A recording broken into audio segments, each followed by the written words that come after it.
Hello every one, السلام علیکم۔ آپ دیکھ رہے ہیں میرا یوٹیوب چینل، اور آج ہم تجزیہ کریں گے سپریم کورٹ بار ایسوسی ایشن کے الیکشن کے نتائج کا۔ سپریم کورٹ بار ایسوسی ایشن میں ہر سال اپنے مقررہ وقت پر انتخابات ہوتے ہیں، اور اس میں کئی گروپ حصہ لیتے ہیں، اور جو بھی جیتتا ہے وہ اس کا 1 سال کے لیے سپریم کورٹ بار ایسوسی ایشن کا صدر جو منتخب ہوتا ہے وہ اپنی خدمات پیش کرتا ہے۔ اس مرتبہ بڑی امپورٹنس تھی سپریم کورٹ بار ایسوسی ایشن کے الیکشن کے حوالے سے۔ اس کی بنیادی وجہ یہ تھی کہ سپریم کورٹ میں 2 بڑے گروپ جو تھے وہ کنٹیسٹ کر رہے تھے۔ ایک حامد خان گروپ تھا، اور دوسرا جو تھا وہ پاکستان مسلم لیگ نواز کا حمایت یافتہ گروپ تھا، اسما جہانگیر گروپ کے نام سے جو مشہور تھا۔ تو ان دونوں گروپوں کے درمیان بڑا کانٹے کا مقابلہ تھا، اور حامد خان بذات خود جو ہیں وہ ایک بہت ہی یعنی کمپیٹنٹ لائر ہیں، بہت پڑھے لکھے انسان ہیں، بہت نفیس انسان ہیں، اور وکلا برادری میں، وکلا کمیونٹی میں ان کی بہت عزت ہے، اور ان کا بہت بڑا جو ہے نا وہ قد کاٹ ہے۔ انتہائی پڑھے لکھے لائر ہیں، متعدد کتابوں کے مصنف ہیں جو لاء کے اسٹوڈنٹ کو پڑھائی جاتی ہیں، اور لاء کے شعبے پہ ان کو بہت دسترس حاصل ہے۔ تو حامد خان کے بارے میں ظاہر ہے کہ ان کا مقابلہ جو تھا وہ اتنے بڑے لائر کے ساتھ تو نہیں تھا، ان کے گروپ کا مقابلہ ان نون لائر تھے، یعنی کہ مجھے بھی ابھی تک ان کا نام یاد نہیں آ رہا بار بار۔ تو لیکن مسلم لیگ نواز کی کیونکہ ان کو سپورٹ حاصل تھی، اور مسلم لیگ نواز کے جو لائر تھے پورے پاکستان میں انہوں نے ان کو سپورٹ کیا، اور وہ بھاری اکثریت سے کامیاب ہو گئے۔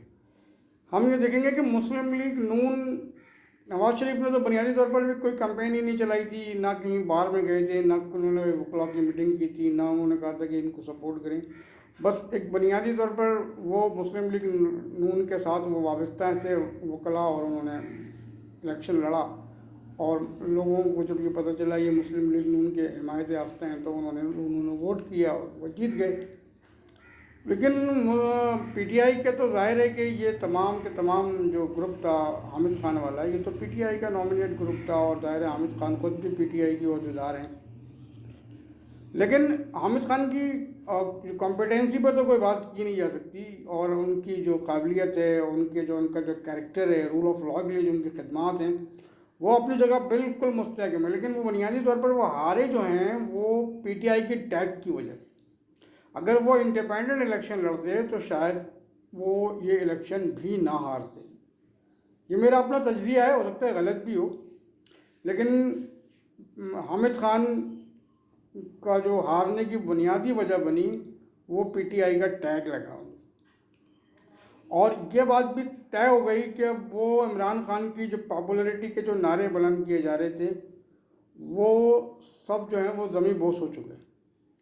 آپ دیکھیں کہ حامد خان لاہور سے ہار گئے، یعنی کہ تصور کر سکتا تھا کہ لاہور سے جو ہے وہ پی ٹی آئی کا جو ہے وہ لوگوں کو ووٹ نہ پڑے، لاہور سے وہ ہار گئے۔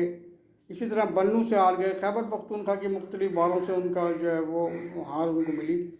تو یہ وہ ساری چیزیں، کراچی سے ہار جاتے تو کوئی بات نہیں تھی، یا سکر سے ہار جاتے تب بھی کوئی اتنی اہم بات نہیں تھی، لیکن لاہور سے ان کے لیے ہارنا یا خیبر پختونخوا سے ہارنا یہ ایک الارمنگ پوزیشن ہے۔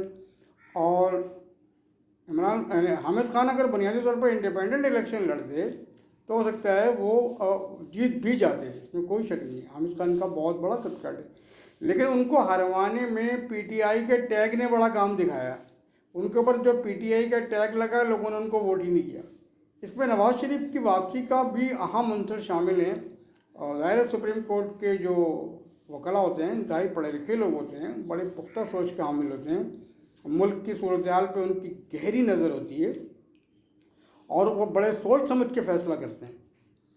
تو سپریم کورٹ بار ایسوسی ایشن کا یہ جو پہلا الیکشن ہے میاں نواز شریف کے آنے کے بعد، یہ مسلم لیگ نون نے یہ تو مار دیا. عمران خان کو تو اس میں جو ہے وہ بری طرح ان کے حمایت یافتہ جو وکلا تھے ان کو تو بری طرح ڈیفیٹ ہوئی. اب ظاہر ہے کہ آنے والے آئندہ جو جنرل الیکشن ہے اس پہ بھی اس کے اثرات مرتب ہوں گے.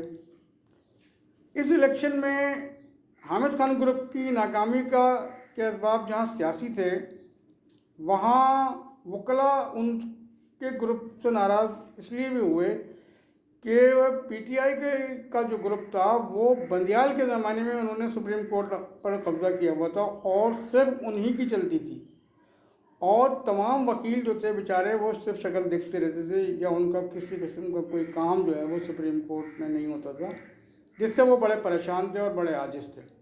کیونکہ بندیال نے وہ بنیادی طور پر اس کو سپریم کورٹ کو جو ہے وہ تو پی ٹی آئی کا مرکز بنایا ہوا تھا، اور اس کی ظاہر ہے کہ وائف بیوی جو تھی وہ بیٹی بھی ان کی جو ہے وہ پی ٹی آئی کی کارکن تھیں اور بڑی ڈائی ہارڈ کارکن تھیں. مطلب ایسی عام چھوٹی موٹی ہمدرد نہیں تھیں بلکہ ڈائی ہارڈ کارکن تھیں. باقاعدگی سے ان کے دھرنوں میں جاتی تھیں، ان کو لوگوں کو کھانا سرو کرتی تھیں، ان کے لیے والنٹیرلی خدمات انجام دیتی تھیں.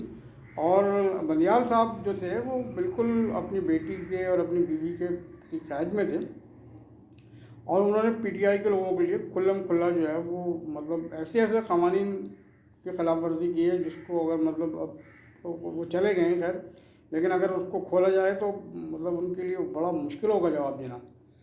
تو مطلب ہمارے یہاں تو سپریم کورٹ کے جج جو ہیں وہ ان کو وہ ٹی وی نہیں دیکھتے، وہ اخبارات نہیں پڑھتے، یعنی کہ اس حد تک جو ہے وہ ایتھکس ہیں. لیکن مطلب جس طریقے سے بندیال صاحب کے فیصلے نظر آتے ہیں اور بندیال صاحب کا جو کنڈکٹ ہے سپریم کورٹ میں، وہ تو بہرحال تمام وکلاء جو تھے وہ اس سے ناراض تھے. اور یہ بھی ایک بنیادی وجہ بنی حامد خان گروپ کے ہارنے کی، کیونکہ حامد خان کا گروپ جو تھا وہ ظاہر پی ٹی آئی ایفیلیٹڈ تھا، اور دوسرے میاں نواز شریف کی واپسی کو بہت جو ہے وہ لیگل حلقوں میں جو ہے وہ دیکھا جا رہا ہے، اور دوسرے عمران خان کی جو آنے والے وقت میں جو بھی صورتحال ہے عدالتی، اس کو بھی جو ہے وہ لائر جو ہیں وہ بڑی گہری نظر سے دیکھ رہے ہیں. تو یہ ساری چیزیں ملا جلا کر جو ہیں وہ لائر نے فیصلہ کیا، اور انہوں نے جو ہے وہ پی ٹی آئی کے حمایت یافتہ گروپ کو ووٹ نہیں دیا، اور جس کی بنیاد پر وہ ہار گئے. لیکن میں یہ نہیں کہوں گا کہ حامد خان جو ہے وہ ان کو ہارنے سے کوئی قد چھوٹا ہوا. حامد خان کا قد اپنی جگہ برقرار ہے، حامد خان کی عزت اپنی جگہ برقرار ہے، لیکن حامد خان کے ساتھ جو یہ پی ٹی آئی کا ٹیگ لگائے، اس پی ٹی آئی کی ٹیگ کی وجہ سے وہ ہارے. اور دوسرے سائڈ پہ جو ہیں وہ جو گروپ تھا، اس گروپ میں مسلم لیگ نون کا ٹیگ لگا. مسلم لیگ نون کے ٹیگ کی وجہ سے وہ گروپ جیتا، ورنہ وہ بھی گروپ نہیں جیت سکتا تھا. تو یہ بنیاد کی طور پر ہم نے اس بات کا تجزیہ کیا کہ یہ جو دونوں گروپوں میں آپس میں الیکشن میں کیا وجہ بنی حامد خان کے گروپ کے ہارنے کی، اور جو ہے وہ میاں نواز شریف صاحب کا حمایت یافتہ جو لائر کا گروپ تھا اس کے جو ہے وہ اسما جہانگیر صاحبہ کا وہ کس طریقے سے جیت گیا. تو اب یہ الارمنگ پوزیشن ہے جنرل الیکشن میں جانے کی، اور وہ فلسفہ جو تھا کہ وہ عمران خان کھمبا ووٹ اور جس کو چاہیں گے وہ جیتے گا اور جس فورم پہ جائیں گے، تو یہ تو ختم ہو گیا، یہ تاثر تو ختم ہو ظاہر ہو گیا. اور یہ تاثر کیا لاہور سے ظاہر ہوا کہ لاہور جہاں پر کہا جاتا تھا پی ٹی آئی کا گڑھ ہے، وہاں جو ہے لاہور سے بنیادی طور پر وہاں بالکل صاف ہو گیا وہ، اور وہاں سے ابھی ان کو ووٹ نہیں ملے. خیبر پختونخوا سے بھی ان کو ووٹ نہیں ملے.